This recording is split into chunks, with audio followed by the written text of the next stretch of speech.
The town of Greystone was one of those places that time forgot. Nestled deep in the thick, shadowy woods of Maine, it felt like a forgotten speck on the map, far removed from the fast pace of the world outside. A place where everyone knew everyone else's business, but still managed to live with a strange silence that spoke volumes. The trees grew thick and tall, like they were guarding some ancient secret, one that no one wanted to uncover. It was on a warm summer afternoon when a group of friends, Ethan, Sarah, Matt, and Grace, found it. It was supposed to be a fun, impromptu road trip, the kind where you wander with no particular destination in mind, laughing, listening to music, and just letting the miles fall behind you. But the road they stumbled upon that day would change everything. They'd been driving down a narrow country road, a winding, dusty trail that had barely been touched by civilization, when they noticed a sign that had long since faded. Old Highway 67, keep out. It was half hidden by vines and overgrowth, the letters barely legible, as though the earth itself had tried to swallow it whole. None of them had ever heard of Old Highway 67, and none of them could explain why they turned onto it. The moment they did, the air seemed to grow still, as though the world itself was holding its breath. The trees loomed closer, their dark branches clawing at the sky.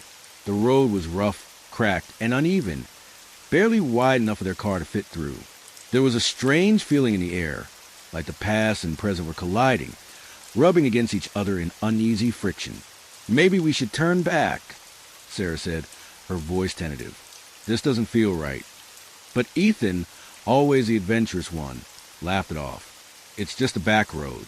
Let's see where it goes." The others hesitated, but the temptation to explore something new was too strong. They pressed on, the tires crunching over the old asphalt, the sound echoing unervingly in the silence. As they drove further, the sun seemed to dim, the woods growing darker. Despite the clear blue sky behind them, the trees pressed in closer, casting long, twisted shadows that seemed to move of their own accord. It wasn't long before they noticed something strange. The road began to change. At first, it was subtle, a broken fence here, a rusted sign there. But then they saw it. Cars, old and decaying, abandoned along the roadside, their windows shattered, their tires flattened. Some had been there for so long that weeds and vines had grown through the frames, entwining with the metal, making them look like parts of the earth itself. Who would just leave these cars here? Matt asked, his voice barely above a whisper. Ethan frowned, staring at the rotting vehicles. "Maybe they broke down or something," he muttered. But even as he said it, the excuse felt weak, like the land itself was claiming these cars, leaving them as a warning. They continued down the road, the trees now pressing so close that it felt like a suffocating tunnel. And that was when they heard it. Faint at first, just a whisper on the wind, but growing clearer as they drove. Voices, distant, mournful. "Did you hear that?" Grace asked, her eyes wide with unease. "I didn't hear anything," Ethan said, but his gaze flickered nervously to the rear-view mirror. There was something wrong about this place. He could feel it in the pit of his stomach, like a slow-burning ache that refused to go away. And then, as they rounded a bend, the world changed. The road ahead stretched out like an endless ribbon, the trees now replaced by tall, looming silhouettes. They passed an old diner, its windows blacked out, the sign flickering as though it had once promised something they couldn't quite remember. They saw old, forgotten houses, their walls crumbling, their roofs caved in. The houses seemed to be staring at them, as if waiting for something. "Let's get out of here," Sarah said, her voice tight with fear. "This place is giving me the creeps." Ethan shook his head, his hands gripping the wheel tightly. "We're fine. Just a little offbeat. We'll head back after we." But then they saw it. A man standing by the side of the road, gaunt and pale, his clothes ragged and torn. He was staring directly at them, his eyes wide and hollow. His lips moved as though he were trying to speak, but no sound came out. Ethan slammed on the brakes, but the car skidded past the figure, as though something was pulling them forward against their will. The man never moved, never took his eyes off them. The second they passed him, a strange feeling washed over them, like they crossed some unseen line. The air felt thick, electric, like a storm was about to break. The road seemed to stretch endlessly before them now, but the world around them had changed. The trees, once alive with the rustling of leaves, were now silent. The sun had set, but the sky had never grown darker, just a dull, perpetual twilight that made it hard to tell whether it was day or night. And the voices, they were louder now, echoing the car, seeping into their ears, urging them to go further, to not stop. As they drove deeper into the woods, they realized something was horribly wrong. The world around them was shifting, folding in on itself. They passed the same diners, the same crumbling houses, the same ghostly figures standing by the side of the road. It was as if the town was caught in a loop, replaying the same moments over and over again. The missing people, the ones who had disappeared in the past. Ethan realized with a sickening feeling, had never left. They were here, trapped in the endless cycle of the highway, forever reliving their final moments, just like the rest of them might. The realization hit hard, like a punch to the chest. They weren't just lost. They were part of something far worse. Grace screamed. Matt slammed his fist against the dashboard, but it was too late. They had gone too far. They would never make it out. Not alive. And as the voices in the car began to grow louder, more desperate, the wheels of the car turned once more, spinning endlessly on the old highway. The loop would never end, and neither would they. The last light of Pinewood Cemetery. Pinewood Cemetery was the kind of place you pass by without giving much thought. The rusted gates, the tall iron fences, the aging gravestones. Everything about it was old, forgotten, and peaceful. At least, that's how it had always been, until Elliot came. Elliot had taken the job as caretaker in late March, not long after the previous man had mysteriously disappeared. The folks in the nearby town said it was just a coincidence, but Elliot couldn't shake the feeling that something was off the minute he set foot on the cemetery grounds. It wasn't the overgrown vines or the way the wind always seemed to whisper between the trees. No, it was a silence, the kind of silence that smothered everything, like the earth itself had been holding its breath for years. He told himself it was nothing, just a cemetery at the edge of the world where no one dared to visit. But things started happening. It started small, just shadows at first. Elliot thought it was his eyes playing tricks on him, a flicker of movement at the edge of his vision, a quick scurrying behind one of the crooked headstones. But the longer he worked the late-night shifts, the clearer it became. Shadows that moved against the wind. Shadows that seemed to follow him. Then came the whispers. It was always at midnight. The breeze would pick up, the trees would sway, and suddenly there'd be a voice. Faint at first, like a breath, almost a murmur. Elliot thought he was imagining it, but it didn't take long for him to realize the whispers weren't coming from anywhere he could see. They came from the ground. At first, he thought it was just old trees creaking or the wind carrying voices from the town. But no matter how hard he tried to dismiss it, the whispers grew louder, more urgent. They began to speak his name. Elliot, softly at first, but as the days went on, the voice grew more insistent. That's when he started digging. What Elliot uncovered in the graveyard's oldest section sent a chill down his spine. Beneath the cracked gravestones, buried deep in the earth, was something more than just bones.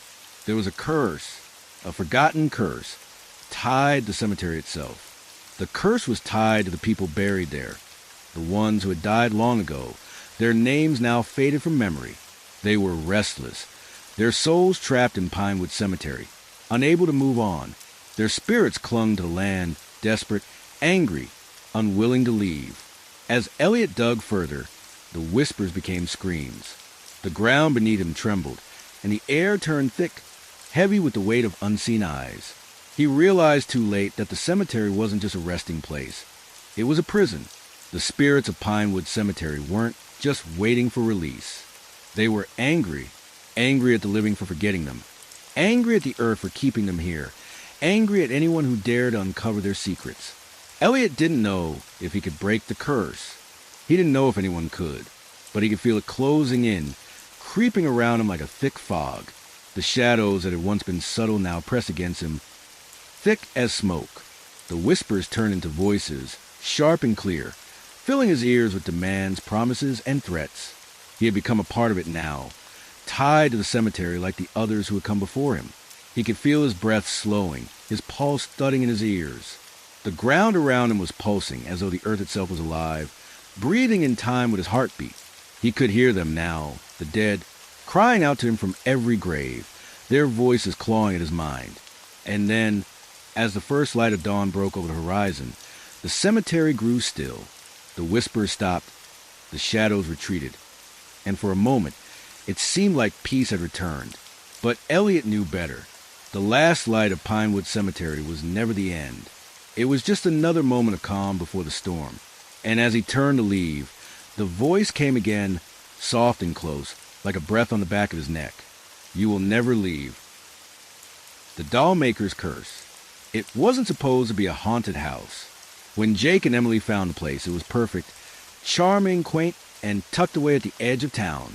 It was the kind of house people dreamed about, the kind that was always a little too good to be true. But they were young and full of hope, and nothing seemed off when they signed the papers. Not at first. The attic was the first thing they checked. There was something about attics that always held a promise of mystery, of forgotten treasures. Jake had a keen interest in old things, and Emily, well, she was just excited about the idea of having more space. They didn't know what they'd find, but it certainly wasn't what was waiting for them. At the back of the attic, behind a stack of dusty old boxes, sat a small wooden crate. It was strange, too carefully placed for something so old. Inside, there was a doll. Not the kind of doll you'd give a child, but a handcrafted thing with glass eyes that gleamed in the dim light. Its clothes were frayed, worn down by time. But it wasn't the doll itself that made Emily's skin crawl. It was a feeling that came with it, like it didn't belong here, like it had been waiting for them. What do you think? Jake asked, holding it up in his hands. He couldn't help but admire the craftsmanship. The doll's face was painted in a pale, porcelain-like finish, and its expression, neutral but eerie, felt too real. Too alive. I don't know, Emily replied. Her voice had a slight tremor in it, though she tried to hide it. It's strange. They decided to leave it there, tucked back in the corner where they found it. But something about it gnawed at Emily's mind as they closed up the attic and moved on with their day. The first night, the house felt colder than it should have been. Not in temperature, but in the way the walls seemed to whisper. It was almost as if something was breathing just behind them, just out of reach. Emily couldn't sleep, and neither could Jake. The air in their room grew thick, heavy with something that felt wrong. And then they heard it, a laugh, faint at first, like the echoes of a memory. But it wasn't their laughter. It wasn't even human.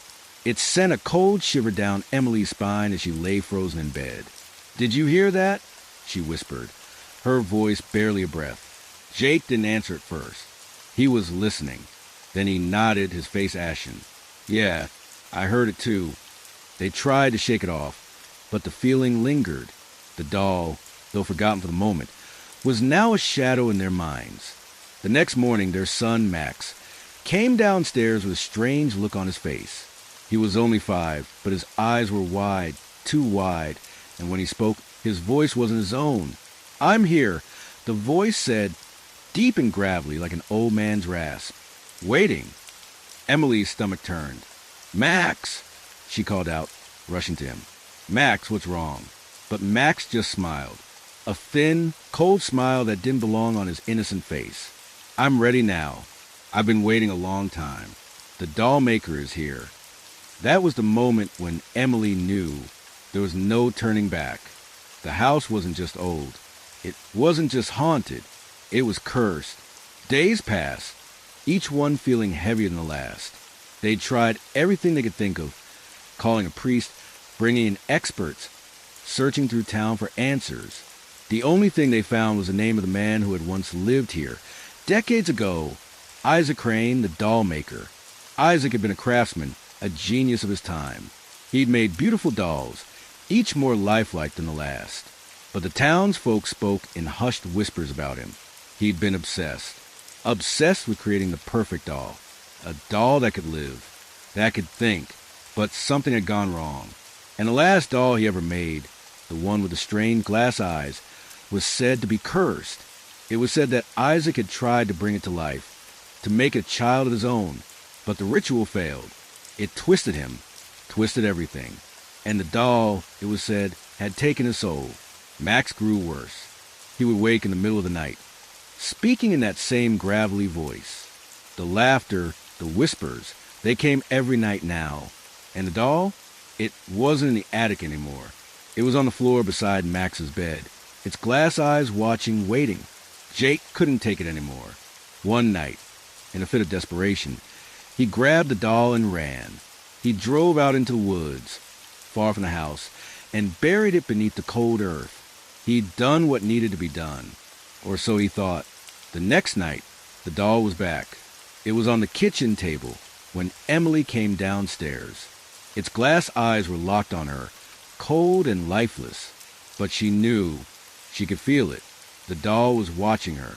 The doll maker was watching. It was then that Emily realized there was only one way to stop it. They had to burn the house to the ground. But as they set the flames, Max stepped into the doorway, that same twisted smile on his face. "You can't stop it," he said, his voice dark and deep. "You can't stop the curse. The doll maker never leaves." And with that, as the fire raged, the doll's laughter filled the air. The doll maker's curse would never be broken. And the house? It would never truly be empty again. Shrieking fog. Roanfield was a town like any other, nestled in a valley with narrow streets and old houses that seemed to lean into each other for support. A sleepy town where everyone knew everyone's name, and secrets were passed down like heirlooms, tucked away and never talked about. But every few years, something would happen that turned the air thick and heavy, something that made the hairs on the back of your neck stand up even before you stepped outside. The fog rolled in without warning. No gradual build-up, no soft mist to ease you into it.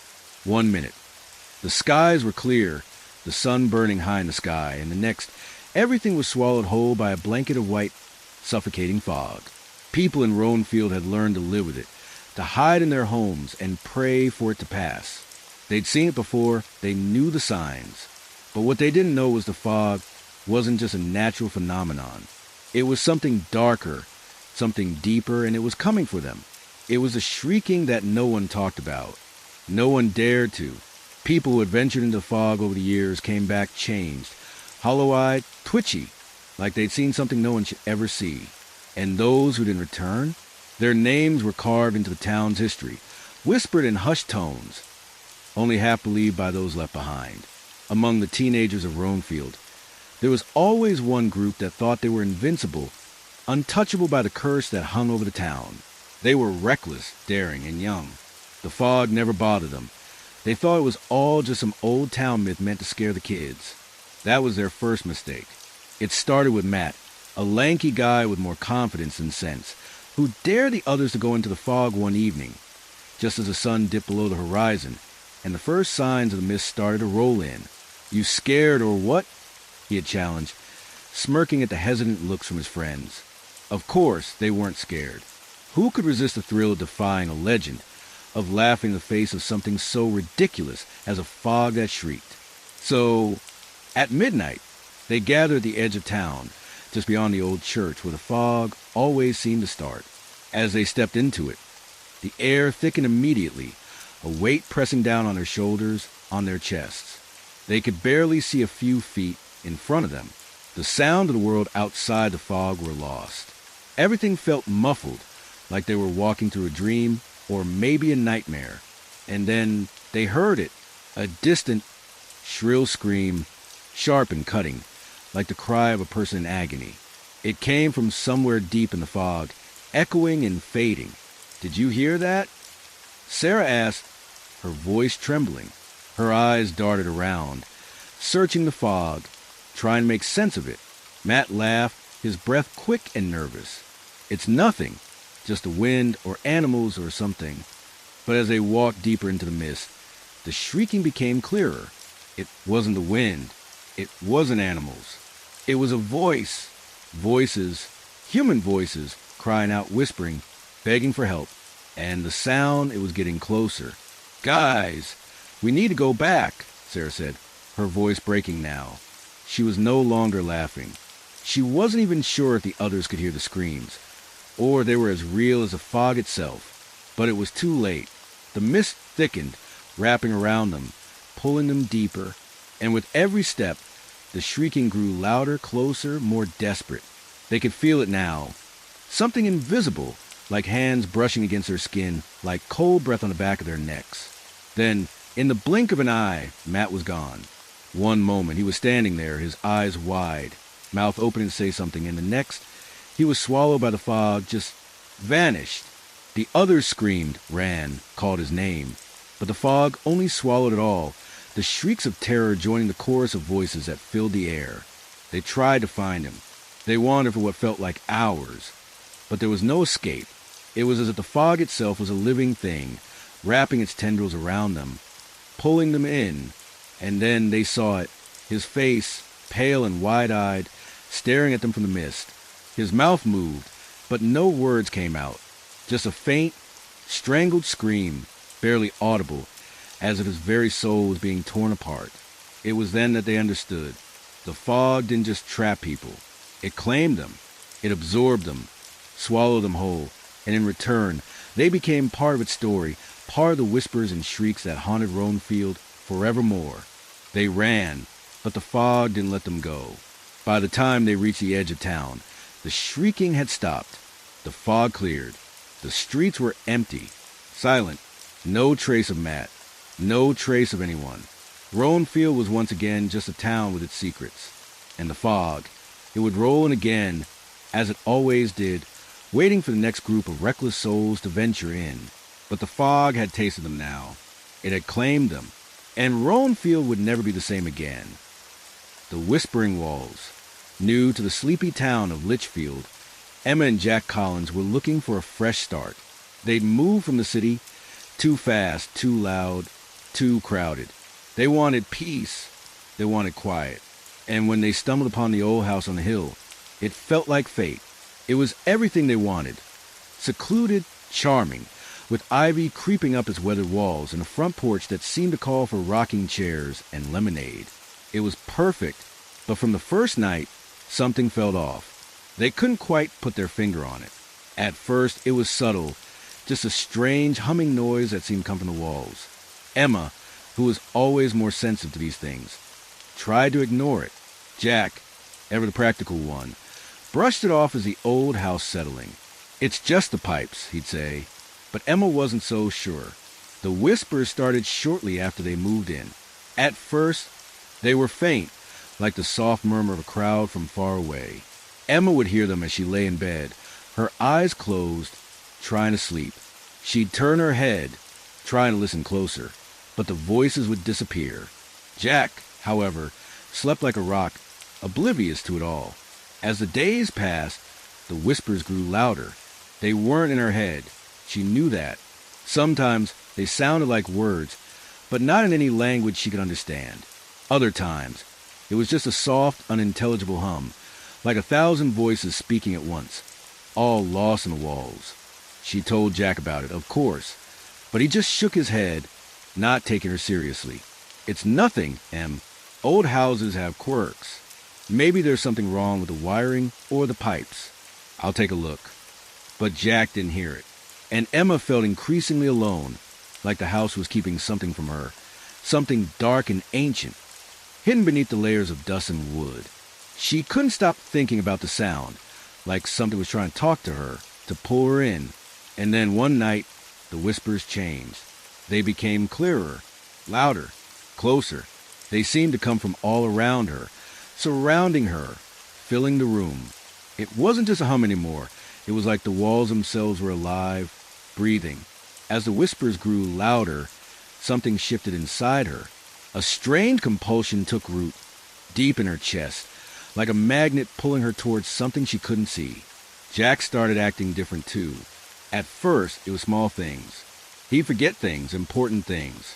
Appointments, his phone, his keys. He'd become irritable, snapping at Emma over the smallest things. He was never like that, but it didn't stop there. He'd sit for hours, staring at the walls, his eyes glazed over, like he was listening to something Emma couldn't hear. She was scared now, really scared. It wasn't just the whispers anymore. It was the way the house seemed to want something from them. She could feel it in her bones, in the air, the walls. They wanted them to stay. Every day, she noticed something new. A door that used to creak when it opened no longer made a sound. A window that was always stuck would suddenly slide open with ease. And the whispers, they never stopped. They only got louder, more insistent. One night, in the dead of winter, Jack stood up in the middle of the night and walked toward the wall. His face was blank, like he wasn't really there. Emma called to him, but he didn't respond. He just kept walking, his footsteps echoing in the silence. When he reached the wall, he pressed his hand against it, his fingers curling as though he could feel something on the other side. Jack stopped. Emma cried, but it was no use. He didn't hear her. The next moment, she felt it too, something cold and dark, creeping from the walls, wrapping around her. She could feel it in her chest, tightening like a vice. The house was alive, feeding on them, slowly drawing them into its embrace. It had always been waiting for someone to move in, someone to claim it, and now it had them. Jack turned slowly, his eyes vacant. "It wants us to stay, Emma," he whispered, his voice empty. "What does that mean?" she begged, her voice shaking with terror. He didn't answer. He didn't need to. He was already gone. And as Emma looked around, the house seemed to shift, to sigh, like it was finally content. The walls whispered louder, calling to her, pulling her in. She was trapped. They both were. The house was alive, and it was never going to let them go. The next morning, the house was still, the walls silent once again. The whispers had faded, and the couple was gone. The house sat on the hill as if nothing had ever happened. But those who passed by at night could still hear it. The faint hum, the whispers calling from within the walls, beckoning the next soul who dared to enter. And they would. Eventually, the house would wait, the lighthouse keeper. The wind howled across the cliffs, bending the tall grasses like they were alive. The salt from the sea stung the air, curling around the lonely figure of James Riley, the lighthouse keeper. His life was quiet, too quiet, some might say. Out here, isolated from the world, he spent his days keeping the light burning, ensuring ships could find their way safely through the storm-ridden waters. But lately, something had begun to unsettle him, something he couldn't shake. At first, it was a shadow in the corner of his eye, a flicker of movement on the rocky cliffs that bordered the lighthouse grounds. He'd glance over, but nothing was there, just the ever-present mist rolling in from the ocean, thick and heavy. He thought it was his imagination playing tricks. After all, he'd been alone for months, the only company the crash of waves and the distant cry of seagulls. But then it happened again, and again. Figures, dark shapes standing near the edge of the cliffs, barely visible through the fog. There was no sound when they appeared. No footsteps, no whispers, just the eerie stillness of night. They stood, unmoving, staring at him. James would rush to the window, heart pounding in his chest, but when he looked out, there was nothing there, just the endless sea crashing against the jagged rocks below. It was around the fourth night when the figures began to multiply. The first night there was just one, barely visible in the distance. Then two, then three. Each time James would blink. They seemed closer, their outlines sharper against the backdrop of the moonlit sky. He couldn't tell what they were, shapes that seemed too tall, too thin, too wrong to be human. Their eyes glinted in the darkness, watching him, always watching. By the end of the week, the figures had gathered at the base of the lighthouse, waiting silently in the distance, as if they were waiting for something, waiting for him. James began to wonder if he was losing his mind. The isolation, the long nights, the endless hours of silence, it was wearing on him. Maybe it was the loneliness. Maybe it was the salt air, the lack of sleep. Maybe he was finally snapping. But one night, as the moon rose full and high, James couldn't ignore it any longer. He had to confront whatever was out there. He grabbed his coat and flashlight and headed outside, determined to end the madness. The wind was biting, slicing through the fabric of his clothes, but he barely felt it. His heart hammered in his chest. Each step toward the cliffs feeling heavier than the last. The lighthouse loomed behind him, its light sweeping across the dark waters, its beam the only thing keeping him tethered to reality. As he approached the edge of the cliffs, the figures appeared, dozens of them now, standing like shadows cast by the very fog that seemed to crawl from the ocean. They didn't move, not even when he stopped a few feet away from them. Their faces were pale, hollowed-out things, their eyes dark pits of nothingness. They stared at him, silent, cold. James tried to speak, but the words caught in his throat. His breath came in ragged gasps, the air thick with the scent of decay. He felt the ground tremble beneath his feet, a low rumble like the earth itself was waking up. It was then that the voice came. It wasn't a whisper or a shout. It was something deeper, something that came from the ground itself, the voice of the ocean, the voice of death. "Leave," it said. "Leave this place." James stumbled back, his flashlight flickering. The air around him grew colder. The figures starting to shift, their limbs bending in unnatural angles. They weren't just standing anymore. They were moving, slow and deliberate, closing in on him. That's when he saw it. The lighthouse, his lighthouse, had been built on cursed land. He had heard the stories. Everyone had, but he never believed them. They said a tragedy had happened long ago, something unspeakable, something buried beneath the waves. A ship had crashed on the rocks during a terrible storm, and every soul aboard had drowned. The bodies had been lost to the sea, but their souls had never left. And now they were coming back, for revenge. James turned and ran, his breath coming in ragged gasps, the sound of the figures' footsteps, or were they whispers, growing louder behind him. He couldn't outrun them. He couldn't escape. The lighthouse was theirs now, and so was he. He reached the door to the lighthouse, but before he could close it, a cold hand gripped his shoulder. He spun around, but no one was there. The door slammed shut, and the lighthouse light flickered once, then went out. In the distance, the figures gathered again, just beyond the reach of the light's beam, waiting, watching, forever watching. And James Riley, the lighthouse keeper, would never leave. The thing in the walls.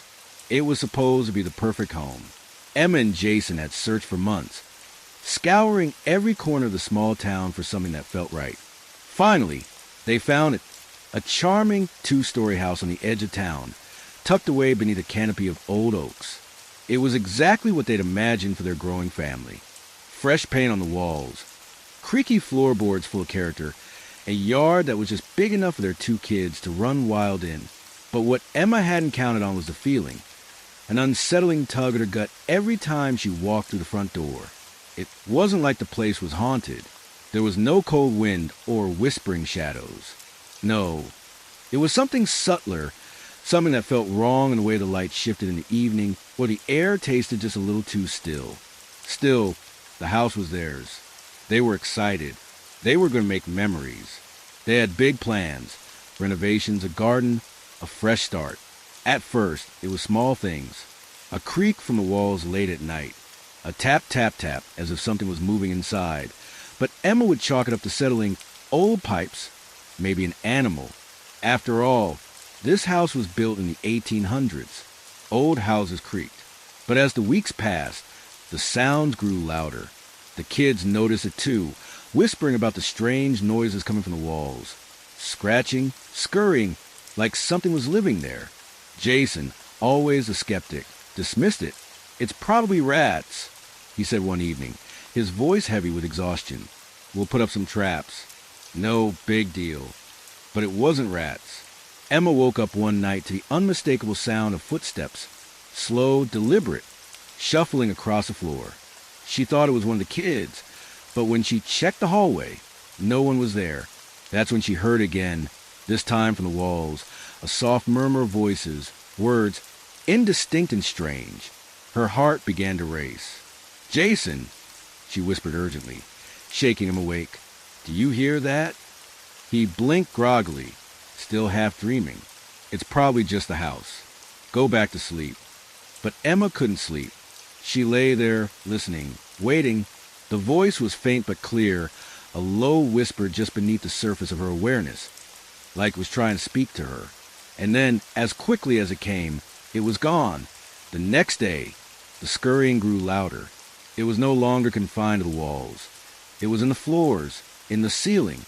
It sounded like something heavy, dragging itself along, something big, and the way it moved, it didn't move like any animal Emma had ever known. And then came the smell. It started small, an odd sour odor that Emma couldn't place. It was like wet earth mixed with something rancid, something rot-like, but it would vanish, only to return again, stronger, whenever she was alone in the house. The smell clung to her clothes, to her hair. She would scrub and clean, but it never fully went away. It became part of the house, seeping into every room. But the worst part came when the entities started mimicking their voices. One night, after putting the kids to bed, Emma was sitting in the living room, reading. She heard her name, soft but clear. Emma. She froze, heart hammering in her chest. Her kids were upstairs. Jason was in the kitchen, just a few feet away. Emma. The voice whispered again, and this time it was closer, as if the walls themselves were speaking to her. She rushed into the kitchen, but Jason wasn't there. The room was empty, save for the faint smell of something burning on the stove. The hairs on the back of her neck prickled as she spun around, feeling the presence of something behind her. And then she saw it. There, in the reflection of the window, was a figure. It was a shadow at first, but as her eyes adjusted, she saw a face, pale, gaunt, with hollow eyes that stared right into her. It wasn't Jason, wasn't anyone she knew. It was a face from the walls, its features twisted, as if it had been pressed and pulled from the very wood itself. "Leave," the thing whispered, its voice a twisted echo of her own. "Leave while you still can." Terrified, Emma backed away, her heart racing in her chest. The house was alive, and it was angry. Jason came running in just then, his face filled with concern. "What happened? Are you okay?" She shook her head, unable to form words. She tried to explain, but when she spoke of the figure of the voices, his eyes only grew darker, more doubtful. But Emma knew deep down that the thing in the walls wasn't something that could be ignored. The house wasn't just old. It was ancient, and whatever was inside it had been there long, before they ever moved in. It fed off fear. It knew them. It learned their voices, their smells, their emotions, and it twisted them, used them against them. The scurrying never stopped, and the walls seemed to close in, breathing along with the house. Emma could feel it watching her, waiting for the moment when she would break, when she would finally give in to the terror and leave. But she couldn't. They couldn't. The thing in the walls wanted them. It wanted to be them. And every night, as the walls whispered their names, Emma and Jason knew there was no escape. There was only survival. They were trapped in a house older than time itself, battling something that could never be killed, only outwitted. But for how long? Mirror. It was a rainy Thursday when Laura moved into the small, run-down apartment at the edge of town. The kind of place that looked like it hadn't been touched in years. Dusty, silent, and a little too cold. She wasn't expecting much. A roof over her head was enough for now. The apartment was cheap, tucked away from the chaos of the city, and that was all she needed. The first few days were uneventful. She unpacked her boxes, arranged her things, and spent most of her time alone, lost in the quiet. But something strange lingered in the air, a feeling she couldn't quite place. It wasn't anything she could see, just a nagging sense of being watched. One evening, as she was sorting through some old family photos in the attic, she stumbled across it, an old, dusty mirror, leaning against a far wall, half hidden under a pile of forgotten furniture. Its frame was carved from dark wood, intricately designed, but the glass was cracked, an ugly, jagged line cutting right through the center. Laura, feeling curious and a little uneasy, wiped away the dust and pulled it out. The mirror felt oddly heavy in her hands, like it carried something more than just its weight. She placed it against the wall, squinting at her reflection in the broken surface. But it wasn't just her. There, standing next to her, was another version of herself, a version that looked off. The reflection was darker, her skin paler, eyes too wide, almost hollow. The crack in the mirror seemed to distort the image, turning her reflection into something twisted and wrong. And then it spoke. "You shouldn't be here," the reflection whispered. its voice a soft, almost imperceptible murmur. Laura jerked back, her heart racing.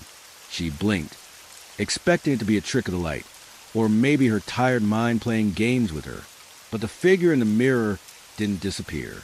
It was still there, standing quietly, waiting. "You shouldn't have come," it repeated, and this time Laura could swear it was smiling. That night, as she lay in bed, the words echoed in her mind. The reflection, it had to be a trick, right? It had to be the broken glass messing with her perception. But no matter how much she tried to ignore it, the voice, that chilling whisper, stayed with her. And the longer she tried to forget, the clearer the image in her mind became. The next day, she couldn't resist. She went back to the attic, staring at the cracked mirror again. And there it was, the distorted reflection, waiting for her. This time, it wasn't just standing there. It was moving. Its fingers twitched, its lips curling into something like a smirk.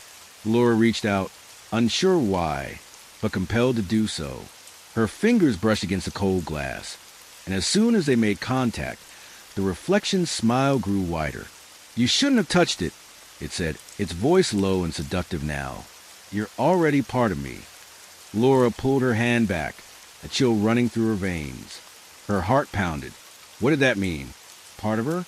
She backed away, staring at the reflection, but it didn't look like her anymore. It looked like someone else, someone she didn't recognize. Days passed, but the whispers didn't stop. The reflection kept calling to her, urging her to come closer, to look longer, to become what it was. The more she gave in, the more it began to change. The distorted version of herself grew stronger, bolder. It began to mimic her movements, her gestures, even her thoughts. She found herself standing in front of the mirror more often than not, staring deep into the fractured glass as the figure inside seemed to take on more control. Her life started to unravel. She missed work. She lost track of time. People began to notice, asking if she was okay. But they didn't see what she saw, what they had become. In the mirror, she wasn't just looking at her reflection anymore. She was looking at something else, something dark, something that was becoming her, and it wanted her to become it. One evening, Laura stood before the mirror, her hands trembling. She could feel the air around her growing thick, the silence pressing down on her chest. She had to stop, but she didn't want it anymore. The temptation was too great. The reflection beckoned to her, its mouth stretching into a wide grin, as though it knew the truth. "Come to me," it whispered, and Laura found herself stepping closer, her eyes wide with a mix of fear and longing. She didn't fight it. She couldn't. The broken glass pulled her in, and just before her fingers touched the cold, cracked surface one last time, the reflection reached out, its fingers sharp like claws, and everything shattered. There was a sudden, deafening silence. Laura gasped, her hands shaking, but when she looked back at the mirror, the reflection was gone. For a moment, she thought it had all been a nightmare, a terrible trick. But when she looked around the room, everything seemed different. The walls seemed darker, the air heavier. She was still in the apartment, but the reflection, it was still with her. And deep down, she knew it wasn't just a reflection anymore. It was alive, and it was waiting for her to finally surrender, to cross over, silent stranger. The town of Darnell was small, nestled on the edge of a sleepy valley, where the air smelled of fresh grass and the occasional burning wood from a neighbor's hearth. It was the kind of place where everyone knew everyone else, where secrets were hard to keep and new faces were a rarity. It was a place where people felt safe. They shouldn't have. It started on a Tuesday in late October. The first time anyone saw him, he was standing at the bus stop on the outskirts of town, just beyond the cemetery. He was tall, too tall it seemed like he didn't belong in a place so small. He wore a long, weathered coat, its collar turned up against the cool wind. His face was hidden beneath a dark-brimmed hat. He stood there in silence, watching the horizon, unmoving, unblinking. The few cars that passed by didn't slow down. The world moved around him, as if he was nothing more than an object on the side of the road. But that wasn't the way the townspeople saw him. They felt it, the discomfort, like a heavy weight pressing down on their chests. As the sun sank behind the hills and the sky turned purple, A sense of unease washed over Darnell. People began to talk. Did you see him? That man by the bus stop. He wasn't there earlier today. I swear I would have noticed. Over the next few days, the stranger didn't leave. He stayed at that bus stop, always standing, always watching. His eyes, if you could see them beneath the brim of his hat, were cold, frosted over, like they'd never seen warmth in years. Those who made the mistake of looking into them felt something in their souls shift, like they were being torn apart and put back together wrong. It was subtle at first, but it began to show. People changed. Tom Weaver, the town sheriff, was the first to crack. Tom was a man made of iron. His word was law. His face was solid, and his voice could command an entire room.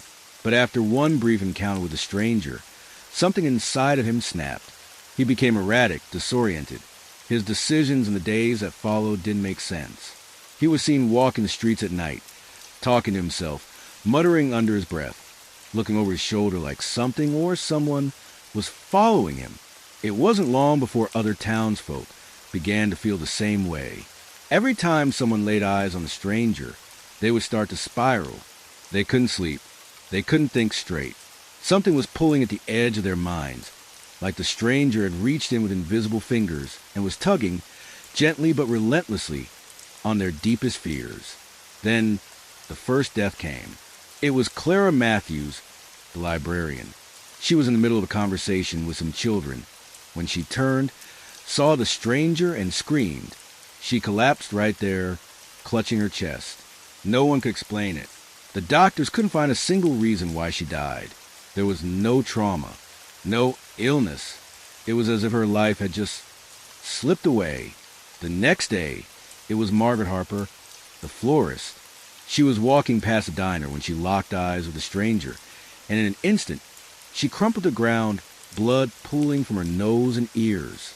The others who'd witnessed it were too afraid to look at him, to even breathe. They all knew, somehow, that he was causing this. But none of them dared to approach him or speak to him or ask him why. The town was changing. People began to disappear. Those who looked into the stranger's eyes were no longer seen again. It didn't matter if they tried to flee, tried to run.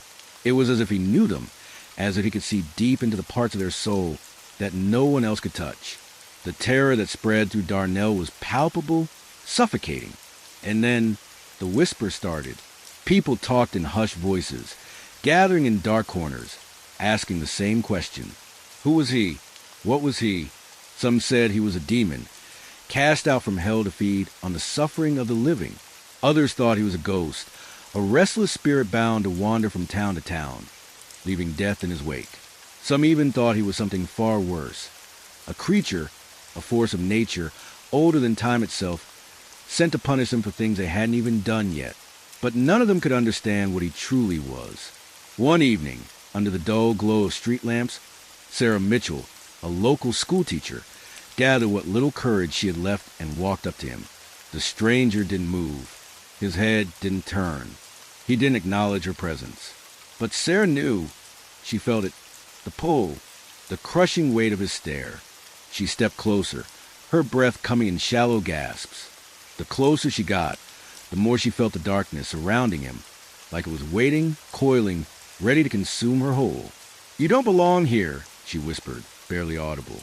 And then, without a word, he turned slowly and walked into the shadows of the cemetery. The next morning, the town was quiet. Too quiet. The stranger was gone. But Darnell would never be the same. Weeks passed, and the town began to rebuild itself. But it wasn't the same. The people weren't the same. Some left, never to return, convinced that whatever had happened in Darnell was something they couldn't outrun. Others tried to keep things as normal as they could, but they knew, deep down, that the stranger's shadow would hang over them forever. They knew that he would be back, because wherever he went, death followed, and the silence lingered, like an unfinished story, a question without an answer. The bone collector. The mansion had always been a place of whispered rumors, a decaying relic on the edge of town where nobody dared to go. It stood alone at the edge of a thick, dark forest, hidden from the world like a forgotten secret. The kids in town talked about it, of course. The house was the subject of every dare, every late-night challenge. But none of them actually believed anything strange was going on inside until they found the room. It was Sarah who first suggested they check it out. She was a fearless one, always pushing the boundaries, always looking for the next thrill. And of course, her friends Jake, Emily, and Lucas followed her without question. There wasn't much else to do on a hot summer afternoon, and they were looking for something to escape the suffocating boredom of their small town. "Let's see what's really inside," Sarah said, her voice steady despite the eerie silence that hung in the air. "I bet it's just a bunch of old furniture and dust. Nothing more." They made their way through the crumbling front door, which creaked in protest as it opened, revealing the dark, musty hallway. The house smelled of mold and decay, the floors groaning beneath their feet like they were barely holding together. Their flashlights swept across the walls, revealing peeling wallpaper and cracked plaster. But then Jake noticed something. At the end of the hall, a door stood slightly ajar, hidden in the shadows, almost as if it didn't want to be found. "That's new," Jake muttered, his voice tight with uncertainty. Emily glanced at him, a nervous laugh escaping her lips. "Jake, you're not afraid, are you?" He shook his head, but even Sarah could see the hesitation in his eyes. Still, Sarah pushed forward.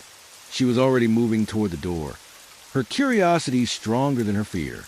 She threw it open with force that echoed through the old house, revealing a narrow staircase leading down into darkness. Without a word, they descended. The stairs were slick with years of dust, and each step sounded like a distant scream in the silence. The air grew colder as they reached the bottom, and when their flashlights finally flickered to life, they found themselves in a small, underground room. The walls were lined with shelves, but what caught their attention wasn't the books or the old objects scattered across the floor. No, it was the bones. Dozens of skeletal remains filled the room, scattered across the floor and piled against the walls. But these weren't ordinary human bones. These were larger, sharper, twisted. Some had spines that curved like twisted branches. Others with claws that seemed too unnatural to belong to anything human. "What the hell is this?" Emily whispered, her voice trembling. "This place isn't just abandoned," Lucas said, stepping back slowly. It's a graveyard." Sarah knelt next to a pile of bones, her flashlight illuminating the markings carved into the bone. There were symbols, strange, ancient symbols that seemed to pulse with dark energy. Suddenly, a low rumble shook the room, and the ground beneath them trembled. At first, they thought it was just the house settling. But then, the walls cracked, and the ceiling groaned as if the house itself was alive. "We need to leave," Lucas urged, his eyes wide with panic. But before they could move, the bones on the floor began to shift. The rattle of bones echoed through the room, louder and louder, until it was deafening. The walls began to bleed, a dark, viscous substance trickling down the cracked stone. And from the center of the room, the ground split open with a sickening sound. A clawed hand, blackened and twisted, emerged from the earth. The creature that had once owned those bones was rising. Its body was a grotesque mixture of bone and flesh, twisted and malformed, covered in scars that seemed to pulse with ancient, malevolent power. Its eyes, dark and hollow, locked onto the teens. The air was thick with the stench of decay as the creature's form continued to rise, dragging its rotting body from the earth. "You took something from me," it hissed, its voice a rasping, guttural sound. "And now I'll take it back." The ground shook violently as it fully emerged from the earth, towering over them like a nightmare come to life. Its hands, long and skeletal, reached out, the claws scraping against the walls. It was more than a monster. It was a force of nature, something ancient and evil that had waited in the dark for too long. Panic set in. The teens scrambled to run, but the doorway they had entered through had vanished. The room was now a prison, and the only way out was to face the thing they had awakened. "We didn't mean to," Jake began, but the creature's growl cut him off. "You should have never come here," it snarled. And then it lunged. The last thing Sarah heard was a deafening sound of bone cracking, followed by a scream that would never be forgotten. No one ever found out what happened to Sarah and her friends. The mansion, once the subject of every dare, now stood silent. But sometimes, on quiet, moonless nights, people swear they hear the sound of bones rattling in the wind, the eerie whisper of a creature, still waiting to reclaim what had been taken from it. And the mansion? It's still there, hidden in the dark, waiting for the next group of curious souls to stumble upon its cursed secrets.